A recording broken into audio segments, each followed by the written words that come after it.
अस्सलाम वालेकुम, सत श्री अकाल, प्रणाम। एक पिंड पंजाब दा चैनल की टीम अज गोजरा शहर दे विच एक ऐसे बजुर्गों के कोल आई है जी, जिहड़े 47 तो पहले तहसील शाहकोट जिला जलंधर दानेवाल पिंड दे विच रहिंदे सी। दानेवाल पिंड दे विच इन्हां दे बजुर्गों का एक दरबार भी सीगा, उस दे बारे भी इन्हां नाल गलबात करांगे और इन्हां दे जो भी उजाड़ा पट्टिया 1947 की वंड देखी वो सारिया गल्लां बातां इन्हां नाल सांझियां करांगे जी। अस्सलाम वालेकुम जी। वालेकुम सलाम वरहमतुल्लाह। अंकल जी की हाल चाल है? अल्हम्दुलिल्लाह ठीक है जी। अपना नाम दसो जी, अपने वालिद साहब दादा दादे का भी नाम दसो जी। मेरा नाम जी मोहम्मद जुल्फ़कार कमर है और मेरे वालिद साहब का नाम अब्दुल मजीद सी। उन्हां दे वालिद हकीम सैफुर रहमान सी। हिकमत करते होंदे सी जी? जी वो हिकमत करते सी, लेकिन उन्हां दा मुताब नहीं सी। बस वो इस तरह अपने घर दे विच ही हिकमत करते सी। ठीक है। हाँ जी। ते अपने पिछोकड़ के बारे थोड़ा जिहा दस्सिओ भी आपां उत्थों कित्थों उठ के आए हैं? अपने दानेवाल जी। दानेवाल चक सीगा, बल्कि उत्थे पिंड कहंदे सीगे दानेवाल। और परजियां दे विच मैं पढ़दा सी, परजियां कलां वड्डा नाल दा पिंड सी। हाँ जी हाँ जी। अच्छा। उत्थे मिडल स्कूल सी, उत्थे पढ़दा सी मैं। और 6वीं जमात च होया सी, 5वीं तो 6वीं च होया पास हो के। ते 4 जमातां दी हुंदी सी ना। अच्छा जी। हाँ जी। 5वीं अंग्रेज़ी पढ़ी, फिर 6वीं च हो गया। 6वीं दे विच होया ते फिर ओहदे बाद ਇਹਦਾ मतलब अपनी 11-12 साल उम्र हैगी सी। हाँ जी 11 साढ़े 11 साल उम्र सी मेरी। बरादरी केड़ी है जी? गुज्जर बरादरी है। अच्छा। सारा चक जिहड़ा पिंड सीगा वो राइयां दा सी, अच्छा। लेकिन 2 घर साडे गुज्जरां दे सी।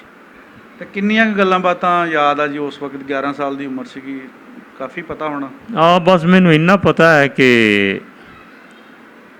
जद इर्द गिर्द मुसलमाना दे और हिंदुआं दे फसादात शुरू होए ने, उदों फिर असीं भी तैयारी की भी हुण घर छड्ड जाना है। अच्छा चलो वो आपां डिस्कस हले बाद च करनी है। हाँ जी। पहले आपां अपने पिंड का वसेब, उत्थे रहन सहन, उत्थे लोग जिहड़े उन्हां दे बारे गलबात करनी है। पिता रहन सहन किस तरह का सीगा? रहन सहन तो बस सादा सी जिदा पिंडां दा हुंदा है, और ज़्यादातर लोग तो काश्तकार ही सी, जमींदार सीगे। हैं जी। मेरे वालिद साहब टीचर सीगे स्कूल दे विच। हैं जी।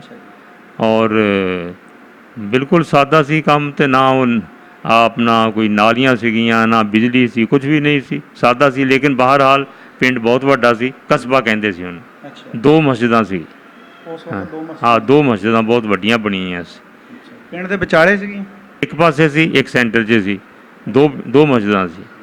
तो ये पिंड बड़ा करके 2 मस्जिदां सीगियां या कोई उदों भी फिरकियां वाला रिवाज हैगा सी? नहीं नहीं, दोनों ही मस्जिदां इक्को ही अहले सुन्नत वल जमात दियां सी। अच्छा। और कोई नहीं सी, लेकिन पिंड वड्डा सी। पिंड बड़ा। पिंड वड्डा सी। और राइयां तो इलावा होर किहड़ी कौम सीगी उत्थे? राइयां तो इलावा बस साढ़े 2 घर गुजरां दे सी, या कुछ 3-4 घर ईसाइयां दे सी, और 3 खत्रियां दियां दुकानां सी। दुकानदारी यानी कारोबार उदों भी खत्रियां कोल? हाँ हिंदुआं कोल सी, उन्हां दी दुकानां सी लाले।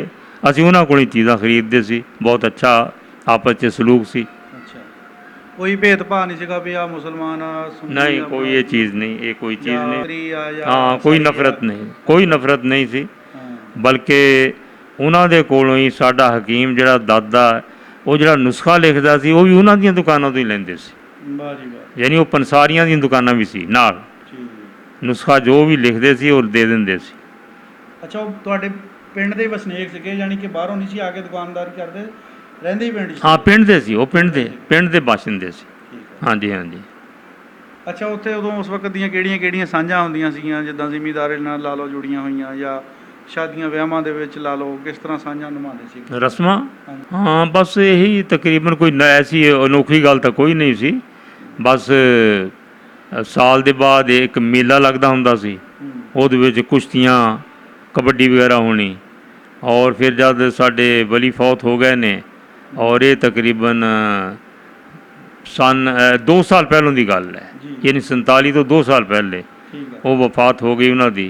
उन्हों दा मज़ार बन गया, फिर ये भी एक तकरीब बन गई। ਜਿਹੜੇ ਉੱਥੇ ਬਜ਼ੁਰਗ ਆ ਪਿੰਡ ਦੇ ਵਿੱਚ ਜਿਨ੍ਹਾਂ ਦਾ ਮਜ਼ਾਰ ਵੀ ਹੈਗਾ, जी ਉਹਨਾਂ ਦਾ ਦੱਸੋ ਨਾਂ ਕੀ ਹੈ ਸਹੀ, ਔਰ ਉਹਨਾਂ ਦੇ ਬਾਰੇ ਥੋੜ੍ਹਾ ਜਿਹਾ ਦੱਸੋ। ਮੇਰੇ ਦਾਦਾ ਸੈਫੁਰ ਰਹਿਮਾਨ ਦੇ ਚਾਚਾਜ਼ਾਦ ਸੀ ਠੀਕ ਹੈ ਜੀ। ਔਰ ਉਹਨਾਂ ਦਾ ਨਾਂ ਰਹਿਮਤੁल्ला ਸੀ ਜੀ। ਔਰ ਉਹ ਜਦ ਜਵਾਨ ਹੋਏ ਨੇ ਉਦੋਂ ਹੀ ਉਹ ਮਸਤ ਹੋ ਗਏ ਸੀ। ਠੀਕ। ਤਾਲੀਮ ਹਾਸਿਲ ਕਰਕੇ ਮਸਤ ਹੋ ਗਏ ਸੀ। ਅੱਛਾ ਜੀ। ਔਰ ਇੱਕੋ ਹੀ ਆਪਣੇ ਬਾਪ ਦੇ ਬੇਟੇ ਸੀਗੇ। ਠੀਕ। ਉਹਨਾਂ ਦੇ ਵਾਲਿਦ ਵੀ ਫੌਤ ਹੋ ਚੁੱਕੇ ਸੀਗੇ, ਮਾਂ ਵੀ ਫੌਤ ਹੋ ਚੁੱਕੀ ਸੀ। ਉਹਨਾਂ ਦੀਆਂ ਕੋਈ ਗੱਲਾਂ ਬਾਤਾਂ ਸਾਨੂੰ ਦੱਸੋ, ਕਿਸ ਤਰ੍ਹਾਂ ਉਹ ਇਸ ਦਰਵੇਸ਼ੀ ਲੈਣ ਦੇ ਵਿੱਚ ਆਏ।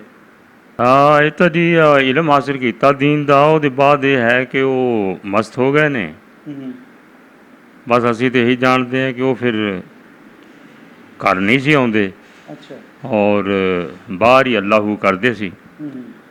ਲੇਕਿਨ ਇਹ ਹੈ ਕਿ ਉਹਨਾਂ ਦੇ ਬਾਰੇ ਦੇ ਵਿੱਚ ਲੋਕ ਫਿਰ ਉਹਨਾਂ ਤੋਂ ਆਪਣੀਆਂ ਦੁਆਵਾਂ ਕਰਾਉਂਦੇ ਸੀਗੇ। ਅੱਛਾ ਜੀ। ਉਹ ਗੱਲਬਾਤ ਸੁਣਾਓ ਉਹਨਾਂ ਦੀ। ਉਹਨਾਂ ਦੀ ਗੱਲਬਾਤ ਜੋ ਸਾਡੇ ਜ਼ਾਤੀ ਤਜਰਬੇ 'ਚ ਆਈ ਨਾ ਜੀ, ਉਹ ਇੱਕ ਮੇਰੀ ਵਾਲਦਾ ਦਾ ਵਾਕਿਆ ਹੈ ਔਰ ਇੱਕ ਮਾਮੂ ਦਾ ਹੈ। ਵਾਲਦਾ ਦਾ ਵਾਕਿਆ ਇਹ ਹੈ ਕਿ ਵਾਲਦਾ ਦੀ ਤਬੀਅਤ ख़राब ਸੀ, ਬਿਮਾਰ ਸੀ, ਬੁਖਾਰ ਸੀ ਜੀ। ਔਰ ਇੱਕ ਦਿਨ ਉਹ ਕਹਿੰਦੇ ਸੀ ਕਿ ਮੈਂ ਮੂਲੀ ਖਾਣਾ ਚਾਹੁੰਦੀ ਹਾਂ। ਅੱਛਾ। ਔਰ ਮੂਲੀ ਕਿਤੇ ਮਿਲਦੀ ਨਹੀਂ ਸੀਗੀ, ਬੇਮੌਸਮੀ ਯਾਨੀ ਚੀਜ਼ ਮੰਗ ਲਈ ਨਾ, ਮੌਸਮ ਨਹੀਂ ਸੀ ਉਹਦਾ। ਮੌਸਮ ਤੋਂ ਹਟ ਕੇ ਉਹ ਫਿਰ ਮਸਤ ਆਏ ਘਰ ਔਰ ਉਹਨਾਂ ਦੇ ਕੋਲ ਇੱਕ ਮੂਲੀ ਪੱਤਿਆਂ ਤੋਂ ਫੜਿਆ ਸੀ, ਉਹਨੇ ਮੂਲੀ ਫੜੀ ਆ ਰਹੇ ਸੀ। ਕੀ ਬਾਤ ਹੈ। ਔਰ ਉਹ ਹੈਰਾਨ ਅਸੀਂ ਇਸ ਗੱਲ 'ਤੇ ਸੀ ਕਿ ਉਹਨਾਂ ਨੂੰ ਕਿੱਦਾਂ ਪਤਾ ਲੱਗ ਗਿਆ ਕਿ ਘਰ ਦੇ ਵਿੱਚ ਮੂਲੀ ਦੀ ਜ਼ਰੂਰਤ ਹੈ। ਔਰ ਆ ਕੇ ਉਹਨਾਂ ਨੇ ਮੇਰੀ ਵਾਲਦਾ ਦੇ ਬਾਰੇ 'ਚ ਪੁੱਛਿਆ ਕਿ ਉਹ ਕਿੱਥੇ ਆ, ਕੁੜੀ ਕਿੱਥੇ ਆ, ਇਹ ਮੂਲੀ ਖਾ ਲਵੇ, ਉੱਤੋਂ ਖਾ ਲਵੇ ਕੱਟ ਕੇ। ਉਹ ਜਦ ਮੂਲੀ ਮਿਲੀ ਮੇਰੀ ਵਾਲਦਾ ਨੂੰ ਬੜੀ ਖੁਸ਼ ਹੋਈ। ਉਹਨੇ ਕਿਹਾ ਮੈਂ ਤਾਂ ਇਹਨੂੰ ਸਾਰੀ ਖਾਵਾਂਗੀ ਨਮਕ ਲਾ ਕੇ। ਲੇਕਿਨ ਜਦ ਕੱਟਿਆ ਤਾਂ ਅੰਦਰੋਂ ਉਹ ਮੂਲੀ ਜਿਹੜੀ ਸੀ ਉਹ ਕਾਲੀ ਹੋਈ ਸੀ। ਔਰ ਫਿਰ ਪਤਾ ਲੱਗਾ ਕਿ ਮਸਤ ਕਿਉਂ ਕਹਿ ਰਹੇ ਸੀ ਕਿ ਉੱਤੋਂ ਖਾ ਲਈ ਉਹ। ਉਹਨਾਂ ਨੂੰ ਪਤਾ ਸੀ ਨਾ ਵੀ ਉੱਪਰੋਂ ਠੀਕ ਹੈ। ਹਾਂਜੀ। ਔਰ ਦੂਸਰਾ ਵਾਕਿਆ ਇਹ ਹੋਇਆ ਕਿ ਮੇਰੇ ਮਾਮੂ ਮੈਟ੍ਰਿਕ ਕਰਨ ਤੋਂ ਬਾਅਦ ਓਵਰਸੀਅਰ ਕਲਾਸ 'ਚ ਦਾਖਲਾ ਹੋਣਾ ਸੀ ਉਹਨਾਂ ਦਾ, ਉੱਥੇ ਹੋਣਾ ਸੀ ਮੈਡੀਕਲ। ਉਹਨਾਂ ਦੇ ਪਿਸ਼ਾਬ 'ਚ ਕਸਰ ਸੀ। ਅੱਛਾ। ਉਹ ਆਏ ਫਿਰ ਵਲੀਆਂ ਦੇ ਕੋਲ ਔਰ ਦੁਆ ਕਰਾਈ। ਵਲੀ ਕਹਿੰਦੇ ਜਾਓ ਠੀਕ ਹੈ। ਹੁਣ ਉਹਨਾਂ ਦੇ ਨਾਲ ਵਾਕਿਆ ਇਹ ਪੇਸ਼ ਆਇਆ ਕਿ ਜਦੋਂ ਚਲੇ ਗਏ ਨਾਲ ਵੱਡਾ ਭਾਈ ਵੀ ਸੀ ਉਹਨਾਂ ਦੇ, ਉਹਨੇ ਜਾ ਕੇ ਉਹਨੂੰ ਚੰਗੀ ਤਰ੍ਹਾਂ ਲੱਸੀ ਲੁੱਸੀ ਪਿਲਾਈ ਕਿ ਹੁਣ ਤੇਰੀ ਵਾਰੀ ਆਉਣੀ ਹੈ। ਗਰਮੀ ਦਾ ਕੋਈ ਅਸਰ ਨਾ ਹੋਵੇ ਵਿੱਚ ਜੀ, ਪਿਸ਼ਾਬ ਖੁੱਲ੍ਹ ਕੇ ਆ ਜਾਏ। ਲੱਸੀ ਲੁੱਸੀ ਪੀ ਕੇ ਉਹ ਤਿਆਰ ਹੈ ਔਰ ਲਾਈਨ ਲੱਗੀ ਹੈ ਲੜਕੀਆਂ ਦੀ। ਉਹ ਜਦ ਆਪਣੀ ਵਾਰੀ ਦੇ ਉੱਤੇ ਜਦ ਅਗਲਾ ਲੜਕਾ ਅੰਦਰ ਚਲਾ ਗਿਆ, ਉਹ ਬਾਹਰ ਆਇਆ ਅਤੇ ਇਹ ਅੰਦਰ ਗਏ। ਉਹਨੇ ਪੁੱਛਿਆ ਅਫਸਰ ਨੇ ਕਿ ਕੀ ਨਾਮ ਤੁਹਾਡਾ? ਕਹਿੰਦੇ ਜੀ ਮੇਰਾ ਨਾਮ ਇਸਮਾਈਲ ਹੈ। ਉਹ ਕਹਿੰਦੇ ਇਸਮਾਈਲ ਦਾ ਟੈਸਟ ਤਾਂ ਹੋ ਚੁੱਕਿਆ। ਅੱਛਾ। ਇਹ ਬਾਹਰ ਆ ਗਏ ਨੇ ਔਰ ਇਹ ਹੈਰਾਨ ਸੀ ਇਸ ਗੱਲ ਦੇ ਉੱਤੇ ਕਿ ਮੈਂ ਅੰਦਰ ਗਿਆ ਨਹੀਂ। ਜਦ ਮੈਂ ਗਿਆ ਤਾਂ ਉਹ ਕਹਿੰਦੇ ਇਸਮਾਈਲ ਦਾ ਟੈਸਟ ਹੋ ਚੁੱਕਿਆ, ਅਸੀਂ ਉਹਦਾ ਪਿਸ਼ਾਬ ਲੈ ਚੁੱਕੇ ਹਾਂ। ਤੋ ਇਹ ਦੋ ਸਾਡੇ ਖਾਨਦਾਨ ਦੇ ਵਿੱਚ ਗਿਆ ਜਿਹੜੀਆਂ ਗੱਲਾਂ ਸੀ ਕਿ ਇਹਦਾ ਸੁਣੀਆਂ ਸੁਣਾਈਆਂ ਨਹੀਂ ਸੀ, ਇਹ ਆਪਣੀਆਂ ਸੀਗੀਆਂ। ਜੀ ਬਿਲਕੁਲ ਬਿਲਕੁਲ, ਕਿ ਇਸ ਤਰੀਕੇ ਦੇ ਨਾਲ ਇਹ ਦੋ ਵਾਕਿਆ ਪੇਸ਼ ਹੋਏ।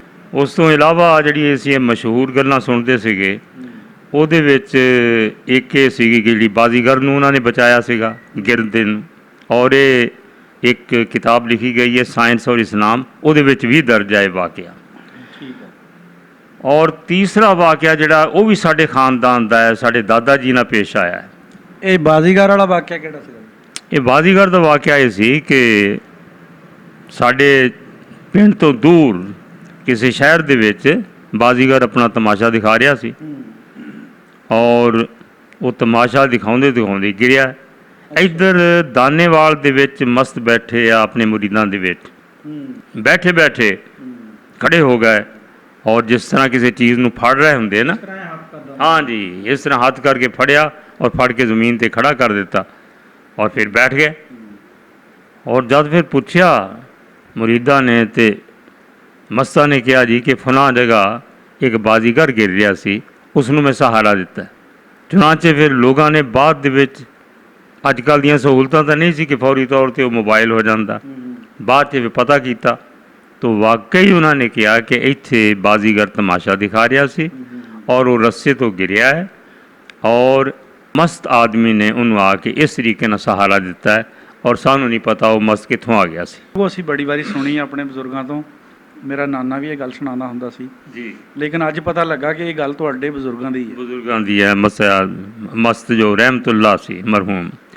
ਔਰ ਜਿਹੜਾ ਵਾਕਿਆ ਮੇਰੇ ਦਾਦਾ ਜੀ ਨਾਲ ਪੇਸ਼ ਆਇਆ ਨਾ ਜੀ, ਉਹ ਇਹ ਹੈ ਕਿ ਮਸਤ ਅਗਰਚੇ ਦੁਨੀਆ ਸਮਝਦੀ ਸੀ ਕਿ ਉਹ ਬਿਲਕੁਲ ਦੁਨੀਆ ਤੋਂ ਲਾ ਤਾਲੁਕ ਹੋਏ ਹੋਏ ਆ, ਲੇਕਿਨ ਉਹ ਇੰਨਾ ਲਾ ਤਾਲੁਕ ਨਹੀਂ ਸੀ। ਸਭ ਦੁਨੀਆ ਦੀ ਊਂਚ ਨੀਚ ਜਾਣਦੇ ਸੀ। ਸਾਡੇ ਖਾਨਦਾਨ ਦੇ ਵਿੱਚ ਅਗਰ ਕਿਤੇ ਰਿਸ਼ਤਾ ਲੈਣ ਜਾਣਾ ਹੋਵੇ ਨਾਲ ਜਾਂਦੇ ਸੀਗੇ ਸਹੀ, ਔਰ ਸਮਝਦੇ ਸੀ ਕਿ ਕੀ ਕੰਮ ਕਰਨਾ ਹੈ। ਇਸੇ ਤਰੀਕੇ ਦੇ ਨਾਲ ਉਹ ਆਪਣੀ ਜ਼ਮੀਨ ਜਿਹੜੀ ਸੀ, ਕਿਉਂਕਿ ਉਹ ਚਾਚਾਜ਼ਾਦ ਸੀ ਮੇਰੇ ਦਾਦਾ ਦੇ, ਉਹ ਮੇਰੇ ਦਾਦਾ ਨੂੰ ਦੇਣੀ ਚਾਹੁੰਦੇ ਸੀ। ਇੱਕ ਸਾਡਾ ਚਾਚਾਜ਼ਾਦ ਹੋਰ ਸੀ ਰੁਸਤਮ, ਤੋ ਉਹ ਜ਼ਮੀਨ ਆਪਣੀ ਸਾਡੇ ਦਾਦਾ ਨੂੰ ਦੇਣੀ ਚਾਹੁੰਦੇ ਸੀ ਨਾ ਜੀ, ਲੇਕਿਨ ਇੱਕ ਕਜ਼ਨ ਹੋਰ ਸੀਗਾ ਰੁਸਤਮ ਕਹਿੰਦਾ ਸੀ ਕਿ ਸਾਡੇ ਦੋਵਾਂ 'ਚ ਤਕਸੀਮ ਹੋਣੀ ਚਾਹੀਦੀ ਹੈ। ਅਗਰ ਮਸਤ ਜ਼ਮੀਨ ਆਪਣੀ ਦੇਣੀ ਚਾਹੁੰਦੇ ਆ ਸਾਨੂੰ ਦੋਵਾਂ ਨੂੰ ਦੇਣ। ਮਸਤ ਉਹਨੂੰ ਪਸੰਦ ਨਹੀਂ ਸੀ ਕਰਦੇ, ਉਹ ਮੇਰੇ ਦਾਦਾ ਨੂੰ ਦੇਣੀ ਚਾਹੁੰਦੇ ਸੀ। ਬਹਰਹਾਲ ਇਹ ਮੁਕੱਦਮਾ ਚਲਾ ਗਿਆ ਮਾਲ ਅਫਸਰ ਕੋਲ ਔਰ ਰੁਸਤਮ ਨੇ ਆਪਣਾ ਵਕੀਲ ਕੀਤਾ, ਉੱਥੇ ਦਲੀਲਾਂ ਦਿੱਤੀਆਂ ਔਰ ਦਲੀਲ ਇਹ ਦਿੱਤੀ ਔਰ ਮਾਲ ਅਫਸਰ ਨੇ ਮੰਨ ਲਈ ਕਿ ਮਸਤ ਜਿਹੜੇ ਨੇ ਉਹਨਾਂ ਦੀ ਅਕਲ ਜਿਹੜੀ ਆ ਉਹ ਕਾਇਮ ਨਹੀਂ। ਜ਼ਹਿਨੀ ਤਵਾਜ਼ਨ ਠੀਕ ਨਹੀਂ ਹੈਗਾ। ਹਾਂ, ਜ਼ਹਿਨੀ ਤਵਾਜ਼ਨ, ਬਲਕਿ ਫਾਤਰੁਲ ਅਕਲ ਉਹਨੇ ਕਹਿ ਦਿੱਤਾ ਕਿ ਉਹ ਉਹਨਾਂ ਦੀ ਅਕਲ ਠੀਕ ਨਹੀਂ ਗੀ, ਇਸ ਵਾਸਤੇ ਉਹਨਾਂ ਦੀ ਗੱਲ ਦਾ ਕੋਈ ਇਤਬਾਰ ਨਹੀਂ, ਦੋਹਾਂ 'ਚ ਤਕਸੀਮ ਹੋਣੀ ਚਾਹੀਦੀ ਹੈ। ਉਹ ਜਦ ਫਿਰ ਦਾਦਾ ਮੇਰੇ ਵਾਪਸ ਆਏ ਅਦਾਲਤ ਤੋਂ, ਬੜੇ ਸ਼ਿਕਸਤਾ ਦਿਲ ਸੀਗੇ ਔਰ ਵਲੀਆਂ ਨੇ ਪੁੱਛਿਆ ਤੇ ਉਹਨਾਂ ਨੇ ਕਿਹਾ ਜੀ ਕਿ ਫੈਸਲਾ ਤੇ ਆਹ ਹੋ, ਕਹਿਣ ਲੱਗੇ ਠੀਕ ਹੈ। ਉਹਦੇ ਬਾਅਦ ਉਹ ਜਿਹੜਾ ਅਫਸਰ ਸੀਗਾ ਮਾਲ ਅਫਸਰ, ਉਹ ਜੁੜ ਗਿਆ ਜਾ ਕੇ ਘਰ ਜਾ ਕੇ, ਉਹਦੇ ਗੋਡੇ ਹੱਥ ਪੈਰ ਸਾਰੇ ਬੰਨੇ ਗਏ ਕਿਉਂਕਿ ਉਹਨੇ ਗਲਤ ਕੰਮ ਕੀਤਾ ਸੀਗਾ ਕਿ ਮਸਤਾਂ ਨੂੰ ਉਹਨੇ ਫਾਤਰੁਲ ਅਕਲ ਕਿਹਾ ਸੀ ਕਿ ਇਹਨਾਂ ਦੀ ਤਾਂ ਅਕਲ ਹੀ ਕਾਇਮ ਨਹੀਂ। ਇਹਦੇ ਬਾਅਦ ਫਿਰ ਉਹਨੂੰ ਜਦ ਅਹਿਸਾਸ ਹੋਇਆ ਤੇ ਉਹ ਵਿਕਾਰ 'ਚ ਉਹਨੂੰ ਦੋਸਤ ਉਹਦੇ ਲੈ ਕੇ ਆਏ ਔਰ ਦਾਨੇਵਾਲ ਲੱਭਦੇ ਫਿਰਦੇ ਸੀ ਕਿ ਮਸਤ ਕਿੱਥੇ ਆ। ਲੋਕਾਂ ਨੇ ਕਹਿਣ ਲੱਗੇ ਉਹ ਤਾਂ ਉਹ ਬਾਹਰ ਹੈ ਜੀ, ਕਿਤੇ ਫਸਲਾਂ ਵੱਲ ਹੁੰਦੇ ਆ, ਇੱਧਰ ਸਾਡੇ ਵੱਲ ਤਾਂ ਨਹੀਂ, ਪਿੰਡ 'ਚ ਨਹੀਂ ਬਹਿੰਦੇ ਉਹ ਫਿਰ ਇਸੇ ਤਰ੍ਹਾਂ ਗਏ ਤੇ ਉਹ ਫਸਲ ਦੇ ਵਿੱਚ ਕਿਤੇ ਪਾਣੀ ਵੀ ਲਗਾਇਆ ਸੀ, ਉੱਥੇ ਬੰਨੇ ਤੇ ਬੈਠੇ ਸੀ, ਨਾਲ ਹੀ ਮੁਰੀਦ ਬੈਠੇ ਸੀ। ਉੱਥੇ ਜਦ ਦੂਰੋਂ ਹੀ ਗਏ ਆ ਤੇ ਮਸਤ ਦੂਰੋਂ ਹੀ ਕਹਿੰਦੇ ਸੀ ਕਿ ਜਾ ਜਾ ਜਾ ਜਾ, ਉਹ ਤਾਂ ਫਾਤਰੁਲ ਅਕਲ ਹੈ, ਉਹ ਫਾਤਰੁਲ ਅਕਲ ਹੈ। ਪਤਾ ਲੱਗ ਗਿਆ ਨਾ ਵੀ ਕੌਣ ਆਇਆ, ਕੌਣ ਆਇਆ ਹੈ, ਕਿਉਂ ਆਇਆ ਹੈ। ਚੁਣਾਚੇ ਉਸਨੇ ਜਾ ਕੇ ਜੀ, ਉਹ ਤਾਂ ਚੱਲ ਹੀ ਨਹੀਂ ਸਕਦਾ, ਉਹਦੇ ਦੋਸਤ ਨੂੰ ਜਾ ਕੇ ਪੈਰਾਂ 'ਚ ਰੱਖ ਦਿੱਤਾ, ਉਹਨੇ ਪੈਰ ਫੜ ਲਏ, ਮਾफ़ੀ ਮੰਗੀ ਕਿ ਮੇਰੇ ਕੋਲੋਂ ਗਲਤੀ ਹੋ ਗਈ ਹੈ।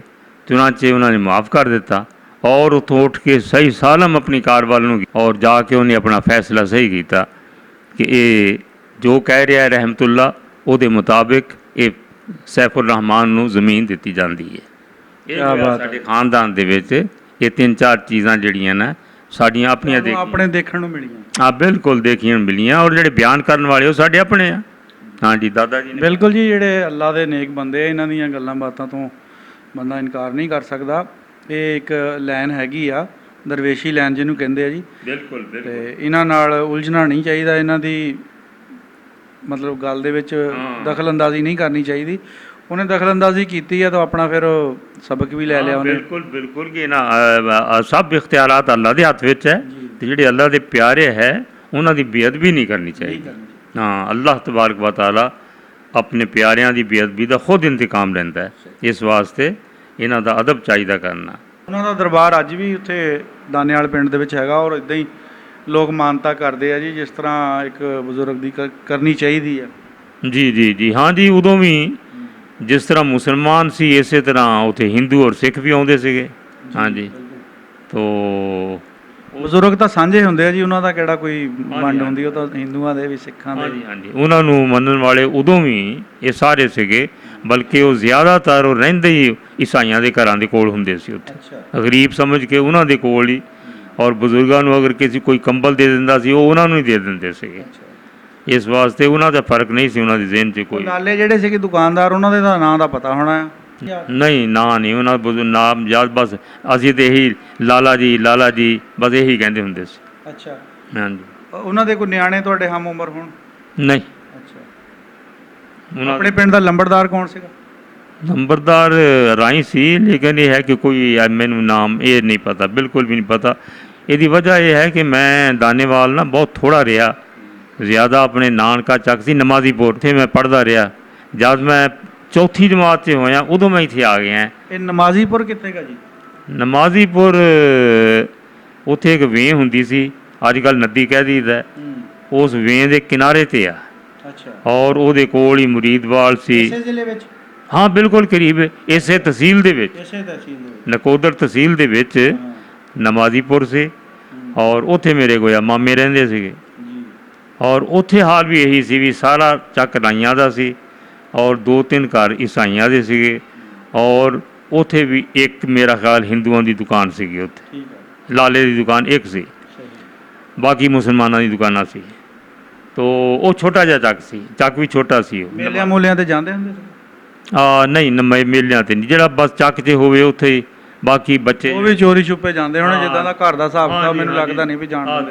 ਦੂਰ ਦੇ ਮੇਲੇ ਦੇ ਵਿੱਚ ਨਾ ਉਹ ਜਾਣ ਦੀ ਇਜਾਜ਼ਤ ਨਹੀਂ ਸੀ ਹੁੰਦੀ, ਕਿਉਂਕਿ ਤੁਹਾਡੀ ਫੈਮਿਲੀ ਪੜ੍ਹੀ ਲਿਖੀ ਸੀਗੀ ਜੀ। ਤੇ ਫਿਰ ਪੜ੍ਹਿਆ ਲਿਖਿਆ ਬੱਚਿਆਂ ਨੂੰ ਕਿੱਥੇ ਉਹਨਾਂ ਦੇ ਮਾਂ-ਬਾਪ ਨਿਕਲਣ ਦਿੰਦੇ? ਹਾਂ, ਸਹੀ ਗੱਲ ਹੈ ਜੀ, ਉਹ ਜ਼ਿਆਦਾ ਇਹੀ ਖਿਆਲ ਸੀ ਕਿ ਪੜ੍ਹਾਈ ਵੱਲ ਖਿਆਲ ਸੀਗੀ।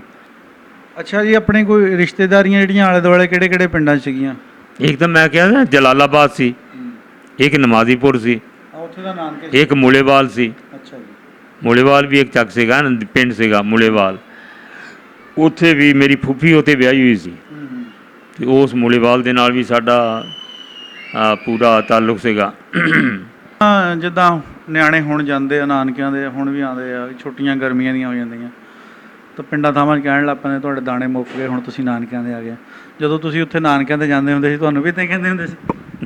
ਨਹੀਂ, ਇਹ ਨਹੀਂ ਗੱਲ, ਐਸੀ ਕੋਈ ਗੱਲ ਨਹੀਂ ਸੀ। ਅੱਛਾ। ਸਾਡੇ ਨਾਨਕੇ ਕਰਦੇ ਹੁੰਦੇ ਹੋਰ ਦਾਣੇ? ਹਾਂ, ਨਹੀਂ, ਨਾਨਕੇ ਸਾਡੀ ਦੋਤਿਆਂ ਭਾਣਜਾਂ ਨਾਲ ਨਾਨਕੇ ਬੜੀ ਇੱਜ਼ਤ ਸੀ, ਨਾਨਕੇ ਸਾਡੀ। ਬਲਕਿ ਇਹ ਹੈ ਕਿ ਜਦ ਮੈਂ ਤੀਸਰੀ ਜਮਾਤ 'ਚ ਹੋਇਆ, ਜਿਹੜੀ ਬਚਪਨ 'ਚ ਸੁੰਨਤਾਂ ਕਰਾ ਦਿੰਦੇ, ਮੇਰੀਆਂ ਨਹੀਂ ਸੀ ਕਰਾਈਆਂ। ਅੱਛਾ, ਪਤਨੀ ਨਹੀਂ ਸੀ ਕਰਾਈ? ਹਾਂ, ਉਦੋਂ ਮੇਰੀ ਵਾਲਦਾ ਨੇ ਦਾਨੇਵਾਲ ਤੋਂ ਮੈਨੂੰ ਇਕੱਲੇ ਹੀ ਤੋੜ ਦਿੱਤਾ, ਇੰਨਾ ਅਮਨ ਦਾ ਜ਼ਮਾਨਾ ਸੀ। ਔਰ ਨਾਲ ਇੱਕ ਬੱਕਰੀ ਦੇ ਦਿੱਤੀ। ਉਹ ਬੱਕਰੀ ਲੈ ਕੇ ਮੈਂ ਰਾਹ ਦੇ ਵਿੱਚ 6 ਪਿੰਡ ਆਏ, ਇੱਕ ਪਿੰਡ ਸਿੱਖਾਂ ਦਾ ਵੀ ਆਇਆ। 6 ਪਿੰਡ ਬੱਕਰੀ ਨੂੰ ਫੜ ਕੇ ਰੱਸੀ ਮੈਂ ਨਮਾਜ਼ੀਪੁਰ ਪਹੁੰਚਿਆ, ਔਰ ਨਮਾਜ਼ੀਪੁਰ ਜਾ ਕੇ ਫਿਰ ਆਪਣੇ ਖਤਨੇ ਕਰਾਏ। ਇਹ ਵਾਕਿਆ ਮੈਨੂੰ ਪੂਰੀ ਅੱਛੀ ਤਰ੍ਹਾਂ ਯਾਦ ਹੈ। ਹੈਂ ਜੀ। ਔਰ ਫਿਰ ਮੈਂ ਉੱਥੇ ਰਿਹਾ ਹੈ। ਨਾਈ ਨੇ ਕਿਹਾ ਨਹੀਂ ਉਹ ਕਹਾਂ ਗਿਆ? ਹਾਂ, ਬਿਲਕੁਲ ਉਹਨੇ ਕਿਹਾ, ਮੈਂ ਕਿਹਾ ਹੁਣ ਮੈਂ ਤਾਂ ਸਿਆਣਾ ਸੀ ਨਾ, ਮੈਂ ਕਿਹਾ ਮੈਨੂੰ ਪਤਾ ਹੁਣ ਜੋ ਦੁਕਾਨ ਜਿਹੜਾ ਤੂੰ ਕਾਂਡ ਆਣਾ ਨਾ, ਉਹਨੇ ਉਹਦਾ ਨਾਈ ਦਾ ਮੁੰਡਾ ਜਵਾਨ ਸੀਗਾ ਨਾ, ਉਹਨੇ ਮੈਨੂੰ ਫੜ ਲਿਆ, ਐਂ ਕਰਕੇ ਫੜ ਲਿਆ। ਤੇ ਨਾਈ ਫਿਰ ਜਦੋਂ ਲਗਾ ਚਾੜਨ ਬਘਿਆੜੀ ਵਗੈਰਾ ਚਾੜ ਕੇ ਤੇ ਕਹਿਣ ਲੱਗਾ ਵੀ ਉਹ ਚਿੜੀ ਉੜ ਗਈ। ਮੈਂ ਕਿਹਾ ਮੈਨੂੰ ਪਤਾ ਹੈ। ਬਹਰਹਾਲ ਫਿਰ ਮਹੀਨਾ ਉੱਥੇ ਰਿਹਾ, ਨਾਨੀ ਨੇ ਖਿਲਾਇਆ ਪਿਲਾਇਆ। ਜਦ ਫਿਰ ਮੈਂ ਮਹੀਨੇ ਬਾਅਦ ਵਾਪਸ ਆਇਆ, ਉਹ ਸਾਰੇ ਕਹਿਣ ਲੱਗੇ ਵੀ ਬਹੁਤ ਵੱਡੀ ਸਿਹਤ ਬਣਾ ਕੇ ਆਇਆ। ਉਦੋਂ ਮੈਂ ਖਤਨੇ ਕਰਾ ਕੇ ਆਇਆ ਸੀ। ਬਸ ਨਹੀਂ, ਉਦੋਂ ਬੜਾ ਅਮਨ ਦਾ ਜ਼ਮਾਨਾ ਸੀ। ਇਹ ਕੀ ਹੈ ਕਿ ਮਾਂ ਨੇ ਮੈਨੂੰ ਘੱਲਿਆ ਹੈ, ਬੱਕਰੀ ਦੇ ਕੇ ਘੱਲਿਆ ਹੈ। ਹਾਲਾਂਕਿ ਮਾਂ ਐਡੇ ਛੋਟੇ ਬੱਚੇ ਨੂੰ ਕਿੱਥੇ ਉਮਰ ਮੇਰੀ 9 ਸਾਲ ਤੋਂ ਜ਼ਿਆਦਾ ਨਹੀਂ ਸੀ। ਦੀ ਗੱਲ ਆ ਨਾ, ਸਾਰਾ ਆਪਣਾ ਏਰੀਆ, ਇੱਥੇ ਕੋਈ ਇਦਾਂ ਦਾ ਰੌਲਾ ਹੀ ਨਹੀਂ ਹੈਗਾ। ਬਿਲਕੁਲ ਬਹੁਤ ਹੀ ਅੱਛਾ ਜ਼ਮਾਨਾ ਸੀਗਾ।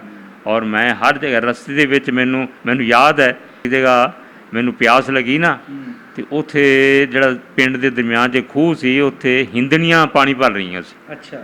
ਉਹ ਮੈਂ ਉਹਨੂੰ ਵੀ ਪਾਣੀ ਦਾ ਕਿਹਾ ਵੀ ਮੈਂ ਪਾਣੀ ਪੀਣਾ ਹੈ। ਉਹਨਾਂ ਨੇ ਬਹਰਹਾਲ ਇੰਨਾ ਕੁ ਕਰਦੀਆਂ ਸੀ ਪਰਹੇਜ਼, ਉਹਨਾਂ ਨੇ ਪਾਣੀ ਮੇਰੇ ਪਾਇਆ, ਮੈਂ ਹੱਥ ਨਾਲ ਪੀ ਲਿਆ। ਉਹਨਾਂ ਨੇ ਆਪਣਾ ਬਰਤਨ ਨਹੀਂ ਦਿੱਤਾ ਮੈਨੂੰ, ਪਾਣੀ ਐਂ ਕਰਕੇ ਪਾਇਆ ਤੇ ਮੈਂ ਪੀ ਲਿਆ, ਪਾਣੀ ਪੀ ਲਿਆ। ਔਰ ਬੱਕਰੀ ਲੈ ਕੇ ਫਿਰ ਮੈਂ ਚੱਲ ਪਿਆ ਆਪਣਾ। ਲੇਕਿਨ ਬਹਰਹਾਲ ਖਤਰਾ ਕਿਸੇ ਕੋਲੋਂ ਕੋਈ ਨਹੀਂ ਸੀ, ਖਤਰਾ ਕੋਈ ਨਹੀਂ ਸੀ। ਪੂਰੇ ਆਪਣੇ ਜਿੱਦਾਂ ਆਪਣੇ ਹੁੰਦੇ ਰਿਸ਼ਤੇ ਦਾ ਉਸੇ ਤਰ੍ਹਾਂ ਹੁੰਦਾ ਸੀਗਾ, ਕੋਈ ਫਰਕ ਨਹੀਂ ਸੀਗਾ। ਇਹ ਤਾਂ ਬਸ 47 ਦੇ ਵਿੱਚ ਯਕਦਮ ਆਇਆ। ਉਹ ਵੀ ਅਸੀਂ ਦੂਰ ਦੀਆਂ ਕਹਾਣੀਆਂ ਸੁਣੀਆਂ ਵੀ ਉੱਥੇ ਹਮਲਾ ਹੋ ਗਿਆ, ਉੱਥੇ ਸਾਡੇ 'ਤੇ ਨਹੀਂ ਹੋਇਆ। ਕਿਉਂਕਿ ਜਿਹੜਾ ਨਕੋਦਰ ਆ ਇਹਨੂੰ ਅੱਜ ਵੀ ਅਮਨ ਦਾ ਸ਼ਹਿਰ ਕਹਿੰਦੇ ਆ, ਔਰ ਅੱਲਾਹ ਮਾਸ਼ਾ ਪਾਕ ਨੇ ਉਦੋਂ ਵੀ ਇੱਥੇ ਅਮਨ ਹੀ ਰੱਖਿਆ, ਅਮਨ ਨਹੀਂ ਇਦਾਂ ਦਾ ਰੱਖਿਆ, ਕੋਈ ਮਾਮਲਾ। ਅਮਨ ਰੱਖਿਆ, ਵਾਕਈ ਅਮਨ ਰੱਖਿਆ। ਸੋ ਵੀ ਉਸ ਤੋਂ ਬਾਅਦ ਫਿਰ ਜਦੋਂ 47 ਦਾ ਟਾਈਮ ਆਇਆ, ਕਿੱਦਾਂ ਪਤਾ ਲੱਗਾ ਆਪਾਂ ਨੂੰ?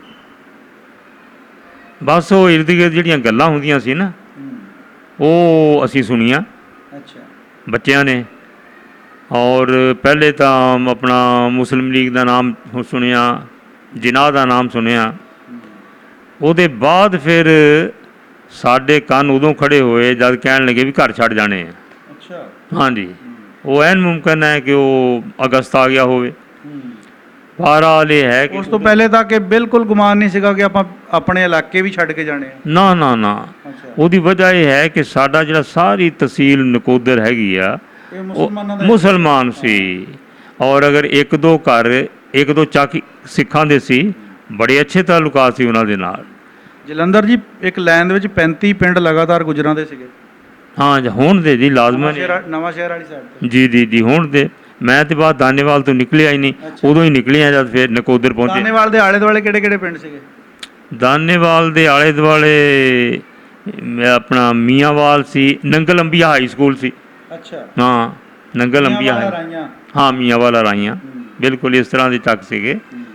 ਔਰ ਬਾਕੀ ਸਤਲੁਜ ਦਰਿਆ ਸਾਡੇ ਬਿਲਕੁਲ ਨਾਲ ਸੀਗਾ।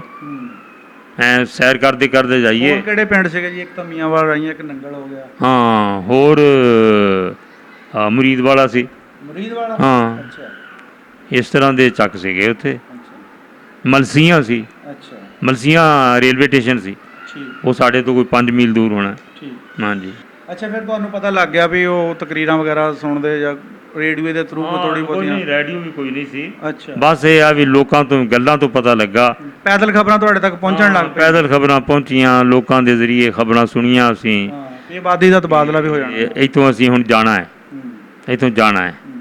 ਤੇ ਫਿਰ ਉਹ ਤਿਆਰੀ ਸ਼ੁਰੂ ਕਰ ਲਈ ਹੈ ਜੀ। ਅੱਛਾ ਇੱਕ ਦਰਿਆ ਤੋਂ ਪਾਰ ਚੱਕ ਸੀਗਾ ਜਲਾਲਾਬਾਦ, ਅੱਛਾ ਜੀ, ਬਲਕਿ ਉਹ ਸ਼ਹਿਰ ਸੀਗਾ ਜਲਾਲਾਬਾਦ।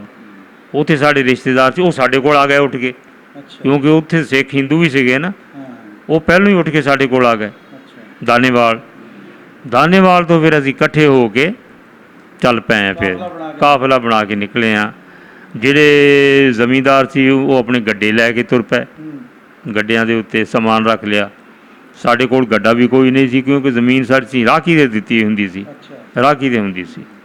ਇਸ ਵਾਸਤੇ ਇਹ ਹੈ ਕਿ ਅਸੀਂ ਸਭ ਬਗੈਰ ਸਾਮਾਨ ਦੇ ਅਸੀਂ ਵੀ ਚੱਲ ਪਏ ਹਾਂ ਔਰ ਨਕੋਦਰ ਆ ਗਏ। ਅੱਛਾ, ਨਕੋਦਰ ਆ ਕੇ ਆਪਣੇ ਖੇਤਾਂ ਦੇ ਖੈਮੇ ਬਣਾ ਲਏ। ਅੱਛਾ, ਡੰਡੇ ਲਾ। ਹਾਂ, ਡੰਡੇ ਲਾ ਕੇ ਖੈਮੇ ਬਣਾ ਲਏ, ਉੱਥੇ ਰਹਿਣ ਲੱਗ ਪਏ। ਔਰ ਅੱਲਾ ਦਾ ਸ਼ੁਕਰ ਹੈ ਕਿ ਮੈਂ ਜਿਹੜਾ ਉੱਥੇ ਕੋਈ 15 ਕੁ ਦਿਨ ਰਿਹਾ ਨਾ, ਅੱਛਾ ਜੀ, ਕੋਈ ਹਮਲਾ ਜਾਂ ਕੋਈ ਦੰਗਾ ਫਸਾਦ ਨਹੀਂ ਦੇਖਿਆ। ਠੀਕ ਹੈ, ਨਾਲ ਹੀ ਨਕੋਦਰ ਸ਼ਹਿਰ ਸੀ। ਅੱਛਾ ਜੀ, ਔਰ ਉੱਥੋਂ ਅਸੀਂ ਘਰਾਂ ਦੇ ਘਰ ਸਾਰੇ ਉਜੜ ਗਏ ਸੀ, ਮੁਸਲਮਾਨ ਚਲੇ ਗਏ ਸੀ ਨਾ ਉੱਠ ਕੇ ਗੱਡੀ ਬਹਿ ਕੇ। ਅਸੀਂ ਉਹਨਾਂ ਘਰਾਂ ਦੇ ਵਿੱਚੋਂ ਨਲਕੇ ਗੇੜ ਕੇ ਪਾਣੀ ਲਿਆਉਂਦੇ ਹੁੰਦੇ। ਤੋਂ 15 ਦਿਨ ਇਸੇ ਤਰ੍ਹਾਂ ਉਸ ਸ਼ਹਿਰ 'ਚ ਅਸੀਂ ਜਾਂਦੇ ਰਹੇ ਹਾਂ, ਪਾਣੀ ਲਿਆਉਂਦੇ ਰਹੇ ਹਾਂ। ਕੋਈ ਐਸਾ ਵਾਕਿਆ ਪੇਸ਼ ਨਹੀਂ ਆਇਆ ਕਿ ਸਾਨੂੰ ਕਿਸੇ ਨੇ ਛੇੜਿਆ ਹੋਵੇ। ਉੱਥੇ ਹਿੰਦੂ ਰਹਿੰਦੇ ਸੀਗੇ, ਹਾਂਜੀ, ਅਤੇ ਕੋਈ ਐਸੀ ਚੀਜ਼ ਨਹੀਂ ਹੋਈ।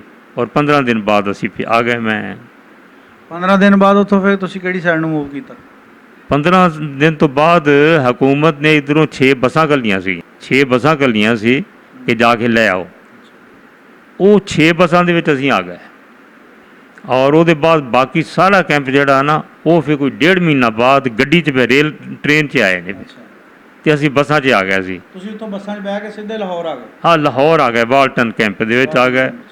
ਔਰ ਬੱਸਾਂ ਦੇ ਵਿੱਚ ਉਹ ਸੀਟਾਂ ਇਸ ਤੋਂ ਮਿਲ ਗਈਆਂ ਕਿ ਇੱਧਰ ਮੇਰਾ ਮਾਮਾ ਓਵਰਸੀਅਰ ਹੁੰਦਾ ਸੀ, ਅੱਛਾ, ਉਹ ਬਹਿ ਕੇ ਚਲਾ ਗਿਆ। ਜਦ ਬੱਸਾਂ ਗਈਆਂ ਉਹ ਵੀ ਚਲਾ ਗਿਆ, ਅਤੇ ਉਹ ਵਾਕਫੀਅਤ ਉਹਨੇ ਪੈਦਾ ਕਰ ਲਈ ਕਿਸੇ ਦੇਖੋ ਜੀ, ਉਦੋਂ ਵੀ ਤੇ ਹੁਣ ਵੀ ਤਲਕ ਵਾਲੇ ਬੰਦੇ ਦਾ ਕੰਮ ਨਿਕਲ ਜਾਂਦਾ ਆ। ਮਾੜਾ ਬੰਦਾ ਜਿਹੜਾ ਉਹੀ ਖੱਜਲ ਹੁੰਦਾ, ਉਹਦੇ ਨਾਲ ਹੀ ਸਾਰਾ ਮੁਸੀਬਤਾਂ ਉਹਦੇ ਨਾਲ ਹੀ ਜੁੜੀਆਂ ਹੋਈਆਂ। 15 ਦਿਨ ਦੇ ਬਾਅਦ ਸਾਨੂੰ ਲੈ ਆਏ, ਹਾਂਜੀ, ਸਿਰਫ ਇਸ ਵਾਸਤੇ ਕਿ ਉਹ ਨਹਿਰਾਂ ਦਾ ਓਵਰਸੀਅਰ ਸੀਗਾ ਔਰ ਉਹ ਕਿ ਬੱਸ 'ਚ ਬਹਿ ਕੇ ਗਿਆ ਔਰ ਸਾਨੂੰ ਲੈ ਆਇਆ। ਉਹਦੇ ਬਾਅਦ ਫਿਰ ਲੇਕਿਨ ਮੇਰਾ ਵਾਲਿਦ ਨਹੀਂ ਆਇਆ, ਉਹ ਆਪਣੇ ਵਾਲਿਦ ਦੇ ਨਾਲ ਹੀ ਰਿਹਾ ਉੱਥੇ।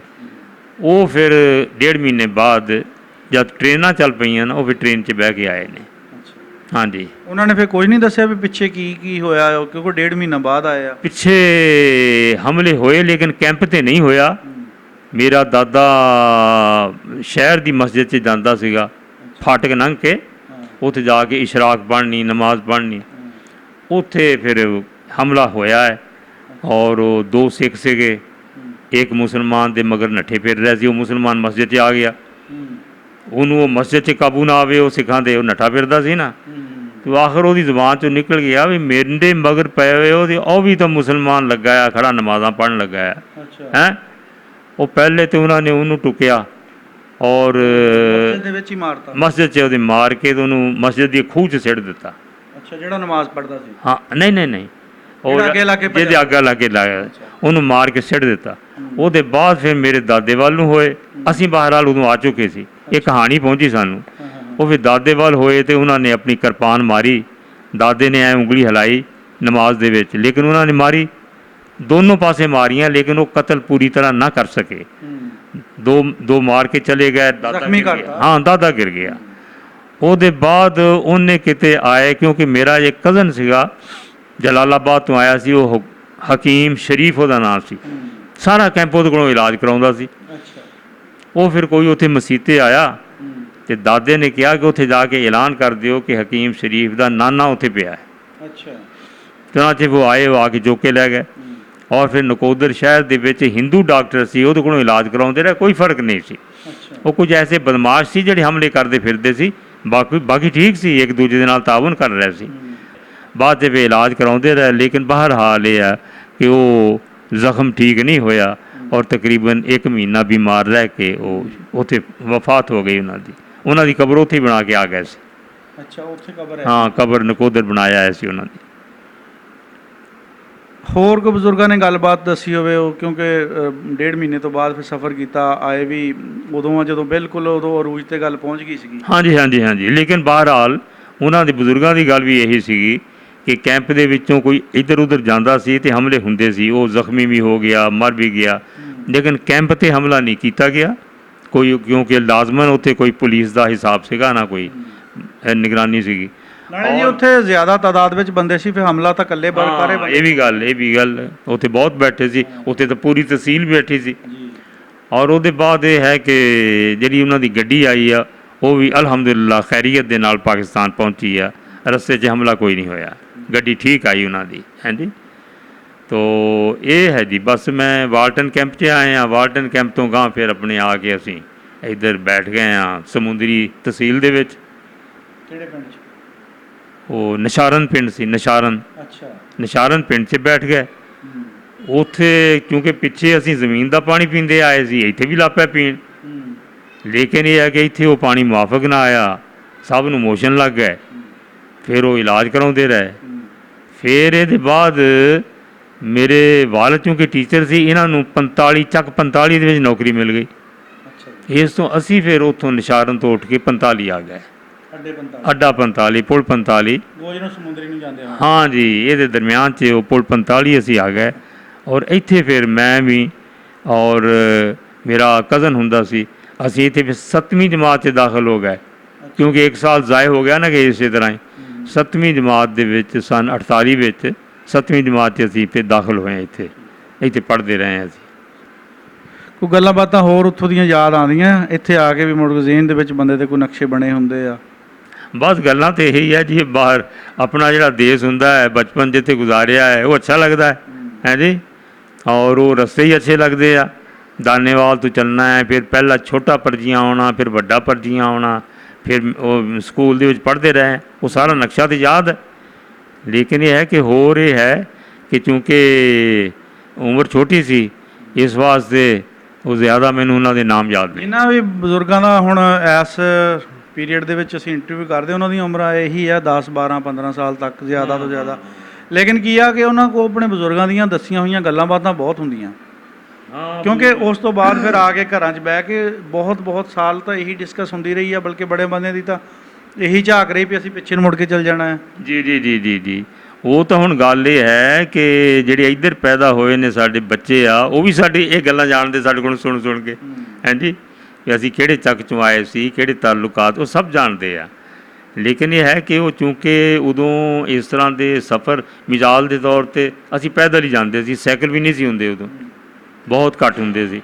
ਇਸ ਵਾਸਤੇ ਆਪਣੇ ਪਿੰਡ ਤੋਂ ਨਿਕਲ ਕੇ ਕੋਈ ਸਫ਼ਰ ਨਹੀਂ ਕੀਤਾ, ਬਸ ਆਪਣੇ ਪਿੰਡ ਦੇ ਵਿੱਚ ਹੀ ਹੁੰਦੇ ਸੀਗੇ, ਉੱਥੇ ਹੀ ਰਹਿੰਦੇ ਹੁੰਦੇ ਸੀ। ਅੱਛਾ ਜੀ, ਤੁਸੀਂ ਇੱਥੇ ਹੁਣ 45 ਚੱਕ ਦੇ ਵਿੱਚ ਆ ਕੇ ਬੈਠੇ ਆ, ਜੀ ਫਿਰ ਕਿੰਨਾ ਟਾਈਮ ਲੱਗਾ ਦੁਬਾਰਾ ਸੈੱਟ ਹੋਣ ਨੂੰ ਇੱਥੇ? 45 ਤੇ ਬਸ ਪਹਿਲੇ ਤਾਂ ਅਸੀਂ ਇਸੇ ਖਿਆਲ 'ਚ ਰਹੇ ਵੀ ਠੀਕ ਹੈ ਆ ਗਏ ਹਾਂ, ਜਦ 16 ਸਾਲ ਹੋ ਗਈ ਤਾਂ ਵਾਪਸ ਚਲੇ ਜਾਵਾਂਗੇ। ਸਾਡਾ ਜ਼ਿਹਨ ਇਹੀ ਸੀਗਾ ਕਿ ਘਰ ਕਿਹਨੇ ਛੱਡੇ ਆ, ਵੀ ਆਖਰ ਜਾਣਾ ਤਾਂ ਅਸੀਂ ਆਪਣੇ ਘਰ ਹੀ ਆ। ਹਾਂ, ਲੇਕਿਨ ਬਹਰਹਾਲ ਫਿਰ ਜਦ ਕੋਈ 2-2.5 ਸਾਲ ਗੁਜ਼ਰੇ ਤਾਂ ਫਿਰ ਉਹ ਪਤਾ ਲੱਗਾ ਕਿ ਹੁਕੂਮਤਾਂ ਨੇ ਇਹ ਇੰਤਕਾਲ ਆਬਾਦੀ ਦਾ ਮਸਲਾ ਤੈਅ ਕਰ ਲਿਆ ਹੈ। ਫਿਰ ਝਾਕ ਮੁੱਕ ਗਈ। ਹਾਂ, ਕਿ ਜਿਹੜੇ ਉੱਧਰੋਂ ਆ ਗਏ ਆ ਹੁਣ ਵਾਪਸ ਨਹੀਂ ਜਾਣਾ, ਨਾ ਇੱਧਰ ਸਿੱਖਾਂ ਨੇ ਵਾਪਸ ਆਉਣਾ ਹੈ ਤੇ ਨਾ ਮੁਸਲਮਾਨਾਂ ਨੇ ਵਾਪਸ ਜਾਣਾ ਹੈ। ਤਾਂ ਫਿਰ ਉਹ ਕਾਗਜ਼ਾਤ ਆ ਗਏ, ਸਾਡੇ ਨੰਬਰ ਆ ਗਏ, ਕਿੱਲੇ ਆ ਗਏ, ਵੀ ਇੱਧਰ ਹੀ ਲੈ ਲਓ ਤੁਸੀਂ। ਤਾਂ ਫਿਰ ਉਹ ਝਾਕ ਮੁੱਕ ਗਈ ਜੀ ਫਿਰ। ਹਾਂਜੀ, ਇਸ ਤਰ੍ਹਾਂ ਬਸ। ਅੱਛਾ, ਇਹ ਜਿਹੜਾ ਪਿੰਡ ਆਪਣਾ 45, ਇਹਦੇ ਵਿੱਚ ਕਿਹੜੀਆਂ ਕੌਮਾਂ ਤੇ ਕਿਹੜੇ ਜ਼ਿਲ੍ਹਿਆਂ ਤਹਿਸੀਲਾਂ 'ਚੋਂ ਲੋਕ ਆ ਕੇ ਬੈਠੇ ਆ? ਇੱਥੇ ਜ਼ਿਆਦਾਤਰ ਉਸ ਵੇਲੇ ਜਦ ਅਸੀਂ ਆਏ ਹਾਂ ਨਾ ਤਾਂ ਜ਼ਿਆਦਾ ਰੌਲ ਆਬਾਦੀ ਸੀ ਸਾਰੀ। ਇਹ ਮਕਾਮੀ ਲੋਕ ਸੀਗੇ? ਨਹੀਂ, ਉੱਧਰੋਂ ਆਏ ਮੁਹਾਜਰ ਆਏ ਸੀਗੇ। ਇਹ ਸਾਰਾ ਚੱਕ ਸਿੱਖਾਂ ਦਾ ਸੀ। ਅੱਛਾ ਜੀ, ਕੋਈ ਪਤਾ ਕਿਹੜੇ ਸਿੱਖ ਦਾ ਸੀਗਾ? ਮਤਲਬ ਕੋਈ ਇੱਥੇ ਲੰਬੜਦਾਰੀ ਜਾਂ ਕੋਈ ਕਹਿੰਦਾ ਕਹਾਂ ਦਾ? ਨਹੀਂ, ਉਹ ਨਾਮ ਤਾਂ ਸਾਡੇ ਘਰ 'ਤੇ ਵੀ ਲਿਖਿਆ ਹੋਇਆ ਸੀ, ਲੇਕਿਨ ਉਹ ਅਸੀਂ ਤੋੜ ਤਾੜ ਦਿੱਤਾ, ਨਹੀਂ ਯਾਦ ਰਿਹਾ ਸਾਨੂੰ। ਉਹ ਲਿਖੇ ਵੀ ਉਹ ਗੁਰਮੁਖੀ 'ਚ ਲਿਖਦੇ ਸੀਗੇ, ਗੁਰਮੁਖੀ ਲਿਖੇ ਹੁੰਦੀ ਸੀ, ਲੇਕਿਨ ਲਿਖਿਆ ਸੀ ਉੱਥੇ। ਇਹ ਹੈ ਕਿ ਇੱਧਰ 3 ਘਰ ਕੰਬੋਆਂ ਦੇ ਸੀ, ਉਹ ਸੀਗੇ ਪਹਿਲੋਂ ਦੇ ਬੈਠੇ ਕੰਬੋ, ਲੇਕਿਨ ਉਹ ਬਹਰਹਾਲ ਜ਼ਮੀਂਦਾਰ ਨਹੀਂ ਸੀ, ਉਹਨਾਂ ਸਿੱਖਾਂ ਦੇ ਰਾਗ ਸੀਗੇ। ਸਿੱਖਾਂ ਦਾ ਬਾਰੇ ਦੱਸਿਆ ਹੋਊਗਾ ਵੀ ਕਿਹੜੇ ਸਿੱਖ ਰਹਿੰਦੇ ਸੀ ਇੱਥੇ? ਹਾਂ, ਬਹਰਹਾਲ ਚੌਧਰੀ ਜਿਹੜੇ ਉਹ ਕੰਬੋਆ ਦੱਸਦੇ ਸੀ ਸਾਨੂੰ। ਹਾਂ, ਉਹਨਾਂ ਚੌਧਰੀਆਂ ਦੀਆਂ ਗੱਲਾਂ ਦੱਸਦੇ ਸੀ। ਉਹਨਾਂ 'ਚ ਕੋਈ ਸਿਆਣਾ ਬੰਦਾ ਹੈਗਾ ਕੰਬੋਆਂ 'ਚ? ਬਾਬਾ ਹੁੰਦਾ ਸੀ ਨੂਰ, ਮੇਰਾ ਖਿਆਲ ਉਹ ਵੀ ਫੌਤ ਹੋ ਗਿਆ ਵਾ, ਹੁਣ ਕਿਤੇ ਹੋਣਾ ਵਾ, ਉਹ ਨਹੀਂ ਸੀ ਰਿਹਾ ਸਾਨੂੰ। ਜਾਂ ਉਸ ਜ਼ਮਾਨੇ ਵਿੱਚ ਸੀਗੇ ਨਾ ਜੀ, ਉਸ ਜ਼ਮਾਨੇ 'ਚ ਨਾ ਸਿਰਫ ਉਹ ਬਾਬਾ ਸੀ ਬਲਕਿ ਔਰ ਜਨਾਨੀਆਂ ਵੀ ਸੀਗੀਆਂ ਜਿਹੜੀਆਂ ਉਹ ਸਿੱਖਾਂ ਦੇ ਘਰਾਂ 'ਚ ਕੰਮ ਕਰਦੀਆਂ ਰਹੀਆਂ, ਉਹਨਾਂ ਦੀ ਖਿਦਮਤ ਕਰਦੀਆਂ ਰਹੀਆਂ ਸੀਗੀਆਂ, ਉਹ ਵੀ ਉਹਨਾਂ ਦੀ ਤਾਰੀਫ ਕਰਦੀਆਂ ਸੀ ਔਰ ਸਾਨੂੰ ਮਿਲਦੀਆਂ ਸੀਗੀਆਂ। ਲੇਕਿਨ ਇਸ ਵੇਲੇ ਉਹ ਹੁਣ ਕੋਈ ਨਹੀਂ ਰਹਿ ਗਿਆ। ਹਾਂਜੀ, ਹੁਣ ਮੌਜੂਦਾ ਉੱਥੇ ਕਿਹੜੇ ਲੋਕ ਬੈਠੇ ਆ? ਹੁਣ ਤਾਂ ਮੇਰਾ ਖਿਆਲ ਹੈ ਜੀ ਉਹ ਫਿਰ ਚੂੰਕਿ ਪਹਿਲੇ ਤਾਂ ਰੌਲਾ ਨੂੰ ਦੇਤੀਆਂ ਨਾ, ਉਦੋਂ ਜੀਵਰਤੀ ਜ਼ਮੀਨ ਸੀਗੀ ਕਿ ਹਰ ਜਿੰਨੇ ਅੱਗੇ 10 ਹੈਗੇ ਨੇ 10 ਕਿੱਲੇ ਲੈ ਲਾ ਬਈ, ਉਹ ਰੌਲ ਵੀ ਜ਼ਮੀਨ ਲੈ ਕੇ ਬਹਿ ਗਏ ਸੀ। ਲੇਕਿਨ ਜਦ ਵੀ ਪਿੱਛੋਂ ਨੰਬਰ ਆ ਗਏ ਤਾਂ ਪਤਾ ਲੱਗਾ ਵੀ ਇਹ ਰੌਲਾ ਦੀ ਤਾਂ ਜ਼ਮੀਨ ਹੀ ਕੋਈ ਨਹੀਂ ਸੀ। ਹਾਂ, ਉਹ ਫਿਰ ਉੱਥੇ ਰਾਈ ਵੀ ਆ ਗਏ, ਜੱਟ ਵੀ ਆ ਗਏ, ਗੁੱਜਰ ਵੀ 2-3 ਘਰ ਹੋਰ ਆ ਗਏ। ਉਹ ਜਿਹਨਾਂ ਨੂੰ ਜ਼ਮੀਨ ਅਲਾਟ ਹੋਈ ਆਏ, ਮੇਰਾ ਖਿਆਲ ਉਹਨਾਂ ਨੂੰ ਫਿਰ ਆਬਾਦੀ ਨਵੀਂ ਬਣਾਉਣੀ ਪਈ। ਬਾਕੀ ਇਹ ਹੈ ਕਿ ਪੂਰਾ ਗੁੱਜਰਾਂ ਦਾ ਨਹੀਂ ਸੀਗਾ। ਤੇ ਉਹ ਇਹਦੇ ਆਲੇ ਦੁਆਲੇ ਕਿਹੜੇ ਪਿੰਡ ਸੀਗੇ? 45 ਦੇ ਆਲੇ ਦੁਆਲੇ ਦੇ ਪਿੰਡ ਕਿਹੜੇ ਵਸੇ ਹੋਏ? 45 ਤੇ ਬਹੁਤ ਇਰਦ ਗਿਰਦ ਹੈਗੇ ਆ, ਮਾਲੂਵਾਲ ਵੀ ਹੈਗਾ ਹੈ ਜੀ, ਔਰ ਜਗਦੇਵ ਵੀ ਹੈਗਾ, ਇਹ ਨਾਲ ਹੈਗੇ ਨੇ। ਔਰ ਅਸੀਂ 45 ਤੋਂ ਪਹਿਲੇ 26 ਪਠਾਣਾ ਵਾਲੀ ਉਹਦੇ ਪਰਾਂ ਕੁਹਾੜਾ ਸੀ, ਅਸੀਂ ਉੱਥੇ ਬੈਠੇ ਰਹੇ ਹਾਂ। ਉਹ ਵੀ ਉੱਥੋਂ ਵੀ ਸਿੱਖ ਉੱਠ ਕੇ ਗਏ ਸੀ। ਉਹ ਤਾਂ ਫਿਰ 45 ਬਿਲਕੁਲ 45 ਚੂੰਕਿ ਮੁਲਾਜ਼ਮਤ ਸੀਗੀ ਨਾ ਸਕੂਲ 'ਚ, ਇੱਥੇ ਫਿਰ ਅਸੀਂ ਆ ਗਏ ਵੀ ਬੜੇ ਚੱਲਣਾ ਨਾ ਪਵੇ, ਨੇੜੇ ਦਾ ਚੱਕ ਆ ਗਿਆ। ਵਰਨਾ ਪਹਿਲੇ ਕੁਹਾੜੇ ਤੋਂ ਮੇਰੇ ਵਾਲਿਦ ਸਾਹਿਬ ਵੀ ਆਉਂਦੇ ਰਹੇ ਔਰ ਅਸੀਂ ਪੜ੍ਹਨ ਲਈ ਆਉਂਦੇ ਰਹੇ, ਕੁਹਾੜੇ ਤੋਂ ਆਉਂਦੇ ਰਹੇ ਹਾਂ, 3 ਮੀਲ ਦੂਰ ਸੀਗਾ ਉਹ। ਪੇਸ਼ਾ ਇਖਤਿਆਰ ਕੀਤਾ ਉਹ ਤਾਂ ਮੈਂ ਉਸਤਾਦ ਬਣ ਗਿਆ ਨਾ। ਫਿਰ ਮੈਂ ਜਦ ਮੈਂ FA BA ਕਰ ਲਿਆ ਤਾਂ ਫਿਰ ਮੈਂ ਇੱਥੇ ਪੜ੍ਹਾਉਣ ਲੱਗ ਪਿਆ, ਪੜ੍ਹਾਉਂਦਾ ਰਿਹਾ ਮੈਂ ਇੱਥੇ, ਔਰ ਫਿਰ ਪੜ੍ਹਾ ਕੇ 35 ਸਾਲ ਤੇ ਫਿਰ ਰਿਟਾਇਰ ਵੀ ਹੋ ਗਿਆ। ਹੁਣ ਰਿਟਾਇਰ ਹੋਏ ਨੂੰ ਵੀ 20 ਸਾਲ ਹੋ ਗਏ ਨੇ। ਵਾਹ ਜੀ ਵਾਹ, ਬੜੀ ਗੱਲ ਹੈ ਜੀ, ਮਾਸ਼ਾਅੱਲਾ ਤੁਹਾਡੀ ਸਿਹਤ ਬਹੁਤ ਅੱਛੀ ਹੈ। ਹਲੇ ਵੀ 11 ਸਾਲ ਦੇ ਤੁਸੀਂ ਉਦੋਂ ਸੀਗੇ, 72 ਸਾਲ ਪਾਕਿਸਤਾਨ ਬਣੇ ਨੂੰ ਹੋ ਗਏ, 83 ਸਾਲ ਉਮਰ, ਬੜੀ ਗੱਲ ਹੈ ਜੀ। ਤੁਸੀਂ ਆਪਣੇ ਸਾਡੀ ਜਿਹੜੀ ਨਵੀਂ ਨਸਲ ਆ ਉਹਨਾਂ ਨੂੰ ਕੀ ਪੈਗਾਮ ਦੇਣਾ ਚਾਹੋਗੇ? ਮੈਂ ਪੈਗਾਮ ਤਾਂ ਇਹੀ ਹੈ ਨਾ ਜੀ ਕਿ ਜਿਸ ਤਰ੍ਹਾਂ ਹਮਸਾਇਆਂ ਦੇ ਹਕੂਕ ਹੈ, ਇਸੇ ਤਰ੍ਹਾਂ ਸਾਨੂੰ ਅਮਨ ਦੇ ਨਾਲ ਇੱਕ ਦੂਜੇ ਦੇ ਨਾਲ ਰਹਿਣਾ ਚਾਹੀਦਾ ਹੈ। ਐਸੇ ਹਾਲਾਤ ਹੋ ਜਾਣ ਕਿ ਅਸੀਂ ਆਪਣੇ ਇਲਾਕੇ ਨੂੰ ਜਾਈਏ ਆਈਏ, ਜ਼ਿਆਦਾ ਪਾਬੰਦੀਆਂ ਨਾ ਹੋਣ ਹੈ ਜੀ, ਕਿਉਂਕਿ ਉਹ ਇਲਾਕਾ ਜਿਹੜਾ ਹੈ ਉਹ ਤਾਂ ਹਾਲੇ ਵੀ ਸਾਡੇ ਹੁਣ ਯਾਦਗਾਰਾਂ, ਦੇਖੋ ਨਾ ਸਾਡਾ ਮਜ਼ਾਰ ਉੱਥੇ ਆ ਵਲੀਆਂ ਦਾ, ਇਸ ਵਾਸਤੇ, ਲੇਕਿਨ ਅਸੀਂ ਇੱਕ ਵਾਰੀ ਵੀ ਨਹੀਂ ਜਾ ਸਕੇ ਉੱਥੇ। ਹਾਂ, ਇਸ ਵਾਸਤੇ ਖਾਸ ਤਾਂ ਇਹੀ ਹੈ ਕਿ ਇਹਨਾਂ ਦੋਵਾਂ ਮੁਲਕਾਂ ਦੇ ਦਰਮਿਆਨ ਅਮਨ ਹੋਣਾ ਚਾਹੀਦਾ ਹੈ ਔਰ ਇਹ ਪਾਬੰਦੀਆਂ ਨਹੀਂ ਹੋਣੀਆਂ ਚਾਹੀਦੀਆਂ ਜਿੰਨੀਆਂ ਸਖਤ ਪਾਬੰਦੀਆਂ ਲੱਗੀਆਂ ਹੋਈਆਂ। ਅਸੀਂ ਆਪਣੇ ਚੈਨਲ ਦੇ ਰਾਹੀਂ ਇੱਕ ਤਜਵੀਜ਼ ਰੱਖੀ ਹੈ ਜੀ ਹਕੂਮਤ ਪਾਕਿਸਤਾਨ ਦੇ ਅੱਗੇ ਕਿ ਜਿਹੜਾ ਵਾਹਗਾ ਬਾਰਡਰ ਆ ਉਹ 'ਤੇ ਇੱਕ ਕਾਮਨ ਹਾਲ ਬਣਨਾ ਚਾਹੀਦਾ ਕਿ ਜਿਹਦੇ ਵਿੱਚ ਅਗਰ ਤੁਸੀਂ ਹਲੇ ਵੀਜ਼ਾ ਪਾਲਿਸੀਆਂ ਦੀ ਵਜ੍ਹਾ ਤੋਂ ਆਉਣ ਜਾਣ ਐਡਾ ਸੌਖਾ ਨਹੀਂ ਹੈਗਾ ਦੋਵਾਂ ਮੁਲਕਾਂ ਦੇ ਵਿੱਚ। ਅਗਰ ਉੱਥੇ ਕੋਈ ਐਸਾ ਹਾਲ ਬਣਾਇਆ ਜਾਵੇ ਜਿਹਦੇ ਵਿੱਚ ਇੰਡੋ ਪਾਕ ਦੇ ਲੋਕ ਆ ਕੇ ਸਵੇਰ ਤੋਂ ਸ਼ਾਮ ਤੱਕ ਇੱਕ ਦੂਸਰੇ ਨਾਲ ਮੁਲਾਕਾਤ ਕਰਨ, ਤੇ ਤੁਹਾਡਾ ਇਹਦੇ ਬਾਰੇ ਕੀ ਖਿਆਲ ਹੈ? ਇਹ ਬਹੁਤ ਅੱਛਾ ਹੈ ਕਿ ਇੱਧਰੋਂ ਸਾਡੇ ਜਿਹੜੇ ਕਾਰਿੰਦੇ ਹੈ ਸਾਨੂੰ ਅੰਦਰ ਜਾ ਲੈਣ ਦੇਣ, ਔਰ ਉਹ ਸ਼ਾਮ ਨੂੰ ਅਸੀਂ ਵਾਪਸ ਆ ਜਾਈਏ, ਉੱਧਰੋਂ ਇੰਡੀਆ ਵਾਲੇ ਆ ਜਾਣ ਅਤੇ ਆਪਸ ਦੇ ਵਿੱਚ ਮੁਲਾਕਾਤਾਂ ਔਰ ਮਾਲੂਮਾਤ ਦਾ ਤਬਾਦਲਾ ਹੋਵੇ। ਇਹ ਤਾਂ ਬਹੁਤ ਅੱਛੀ ਗੱਲ ਹੈ, ਇਹ ਤਾਂ ਬਹੁਤ ਅੱਛੀ ਗੱਲ ਹੈ। ਖ਼ਾਸ ਤੌਰ 'ਤੇ ਜਿਹੜੇ ਅਸੀਂ ਜਾ ਨਹੀਂ ਸਕਦੇ ਲੇਕਿਨ ਦਾਨੇਵਾਲ ਦੇ ਜਿਹੜੇ ਹੁਣ ਉੱਥੇ ਰਹਿੰਦੇ ਆ ਉਹ ਤਾਂ ਮਿਲ ਸਕਦੇ ਉੱਥੇ ਆ ਕੇ। ਹਾਂਜੀ, ਇਸ ਵਾਸਤੇ ਅੱਛੀ ਤਜਵੀਜ਼ ਹੈ ਤੁਹਾਡੀ ਇਹ। ਬਜ਼ੁਰਗਾਂ ਨਾਲ ਬੜੀ ਅੱਛੀ ਗੱਲਬਾਤ ਹੋਈ ਹੈ ਜੀ, ਬੜੇ ਲਿਖੇ ਬੰਦੇ ਸੀਗੇ। ਅਸੀਂ ਇਨਸ਼ਾਅੱਲਾ ਫਿਰ ਆਪਣੀ ਟੀਮ ਦੇ ਨਾਲ, ਇੱਕ ਪਿੰਡ ਪੰਜਾਬ ਦਾ ਚੈਨਲ ਦੀ ਟੀਮ ਦੇ ਨਾਲ ਕਿਸੇ ਹੋਰ ਸਟੋਰੀ ਦੇ ਨਾਲ ਤੁਹਾਡੀ ਖਿਦਮਤ 'ਚ ਹਾਜ਼ਰ ਹੋਵਾਂਗੇ ਜੀ। ਰੱਬ ਰਾਖਾ ਜੀ।